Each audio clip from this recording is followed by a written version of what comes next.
Good morning. Thank you, Jesus, for the day. It's a Tuesday. Let's get to work. Just installed all of our orange clips here, the locking devices for our Bloom undermount tandem slides. I remmed out. Rem helped. Now I need to get these boxes clear coated 3 times, sent through the oven ASAP, so I'm able to get these boxes into those cabinets because I think Brandon and Carl are going to start installing. So get these clear coated. I do have to go pick up a few things from our distributor, some slides and hinges, and then once I get back I'll finish these and get them put into the cabinets. First coat of clear coat is on and the boxes are in the oven. Now what I'll do is I'll wait for that to dry about 5 minutes, and then I'll pull them out, I'll spray them with a second coat, back into the oven, then I'll sand, bring them back over here, spray them for a 3rd time, oven, done. Hopefully then I'll go pick up the drawer slides and such. We'll kind of see, I might do that before, but see how the day's going. Pull the drawer boxes out of the oven, and I'm in the middle of sanding them with some 400 grit sandpaper, just making sure I get everything super smooth before I put the 3rd coat of clear coat onto these drawer boxes, and then I'll go to the distributor, I'll get what I need, and I'll be able to put all the drawer boxes into our custom Alabaster cabinets for this Alabaster Kitchen Remodel. All of the drawer boxes are now completely finished. I'm gonna let them sit here and cool off while I go and get hinges at our distributor. Then when I get back, I'll put all these drawer boxes in to our custom cabinet. And then the other things I need to do today, so I need to spray all the trim that's over there for that Alabaster job. And then everything for it is completed pretty much. And then another thing I need to do is make all of these Shaker 45 doors for the Alabaster Kitchen Remodel. Here are the slab drawer fronts. So those are cut and ready to be vertical belt sanded. But I need to cut out the rest of these pieces. I need 1, 2, 3, 4, 5, 6, and then I need to cut the middle panels, put them together, sand them, cut them down, router, palm sand, and then bore them. It's going to be a super busy day. I need to get to the distributor, get what I need, get back, install the boxes, start on the trim, and start on the doors. Just got back from our distributor, got all of our slides, got a bunch more of our hinges. So now I'm going to start putting all of the slides in so I can put all of our drawer boxes in to our cabinets. I have all of the drawer boxes installed now. They're all full extension, 5/8 inch thick, clear coated 3 times, dovetailed, can hold up to 100 pounds fully extended, and they also are soft close. So that job is completed. Next thing I need to do is start building the doors for this Alabaster Kitchen Remodel. I have all of my parts now cut, coped, stick, sanded down, everything's good to go there. And I've started cutting out my panels. I have most of the uppers, the widths cut, so now I need to start cutting them down to the size for the height. One nice thing about the MDF is we don't have to worry about the grain. There is no grain, so it saves a lot for material. So there's those 2, nice and cut. Make sure we're 18 3/8, 34. Come on, brother, there we go, 18 3/8, 34. So 18 3/8, 34, 18 3/8, 34. That's number 10 and number 11. There we go. Then we'll get these over here and get them ready to get sanded through the vertical belt sander. We do that so reduces the thickness a tad so we don't get the bridging of the paint between our Shaker 45 profile and the MDF panel, because that's when the door needs to breathe a little bit. And when it does that, that's why we don't like gluing our panels, because the door needs to breathe. 5 and 7 by 34, 90. Door needs to breathe and move because it's real wood. We don't want it to bust the door apart. We don't want it to crack the paint out. So I we sand these down a tad. Like, I don't know if it's even a 16th. I think it's like about a 32nd that we sand down, and it just gives a better product. That's what we find, at least in our area. Don't know if that's the case for your area though. This will be 9 3/4, 34, and 10 3/16 by 34. So 10 3/16 by 34 is number 8. 8D. That was the bigger one, yes. 9 3/4 by 34, that's 70. We're able to write on this because again it's MDF and it's all going to get sanded down. So I need to finish cutting these, and then I have a bunch more to cut out. And then once that's done, I'll take these to the vertical belt sander. We'll get about a 32nd of an inch of thickness out of there.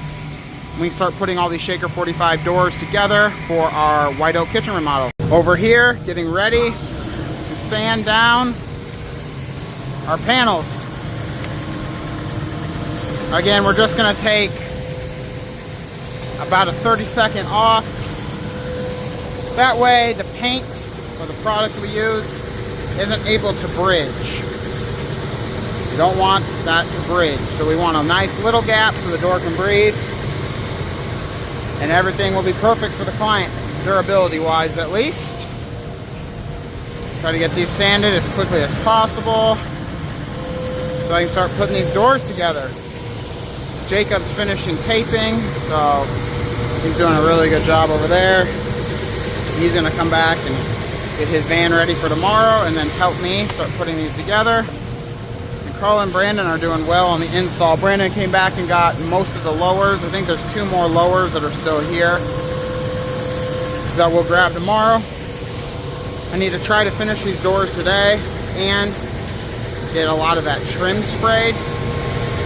So it's going to be a decently long night here. Not sure how much I'll film, but try to do as much as possible here. So that way tomorrow I'm able to go and start installing the crown molding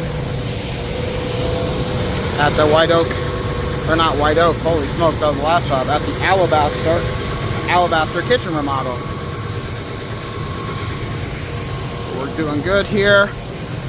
Not binding the machine up, so that's good. And the dust collection is doing its job. This MDF creates so much dust. We have a lot of suction on that, but the MDF just creates a lot of dust.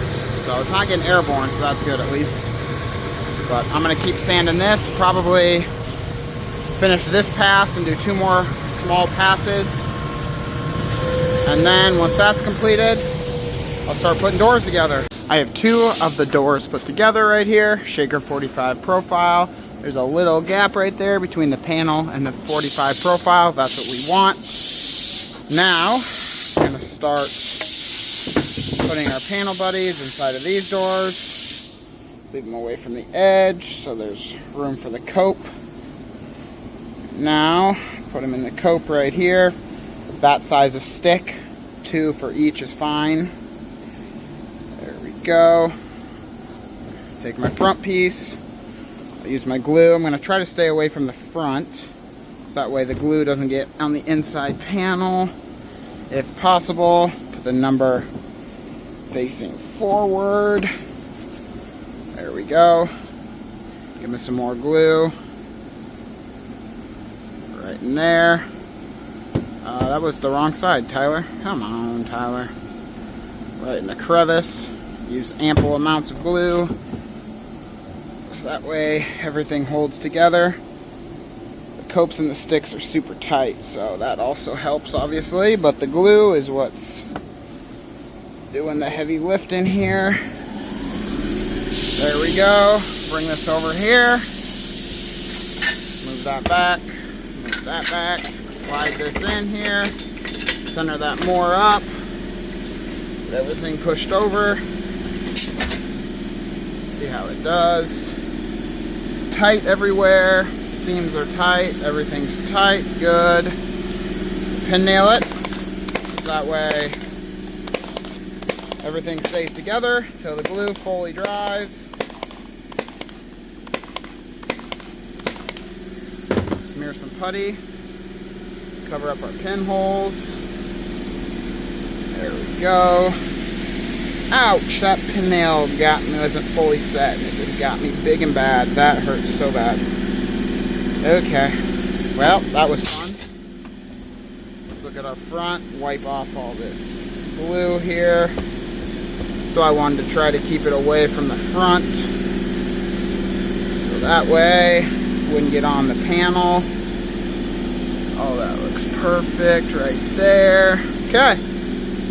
Another one done. That's how it'll look. Set it right there, let it dry up. And now I have a million more to do. Need to get this done so that way we can vertical belt sand from 13/16 thick to 3/4 of an inch thick. Cut them down. Double check the measurements. Router them. Palm sand them. Bore them. So, I think, oh my goodness, that helmet hurts so bad, but it's gonna be a busy night. All of our Shaker 45 doors are now put together. I'm gonna let the glue dry down before we vertical belt sand, and our slab door fronts are sitting right here. So we're gonna get ready to vertical belt sand from 13/16 to 3/4 of an inch, and then I'll begin cutting down on the saw stop. I have some of our doors cut down after they've been vertically belt sanded, and now Jacob's routering out the edge profile. That way it gives a flat part for the Alabaster product to kind of sit on, and there's no chipping or there's no sharp edges. So Jacob's double checked our measurements for those, routering, and then he's gonna start sanding out. Wow, my camera's dusty. He's gonna start sanding with the palm sander. Then he's gonna get these other two big matching drawer fronts double checked, routered, sanded, and then I'll start vertical belt sanding the doors, and then double checking, routering, sanding, and boring them all. We got the rest of the doors cut down, and now Carl's routering all the doors. Next thing I need to do is start sanding, double checking the measurements, and then see if I can get them bored tonight. Heading out for the night. We got the doors made, but we didn't get them fully sanded. Those are the ones that just need sanded, and then we can start boring the doors. We'll do that tomorrow morning along with spraying the trim really quick, and then I'll go over and install the crown while Brandon is installing the cabinets. If you enjoyed the video, give us a like, subscribe to the channel. See you tomorrow, which is Wednesday. Adios.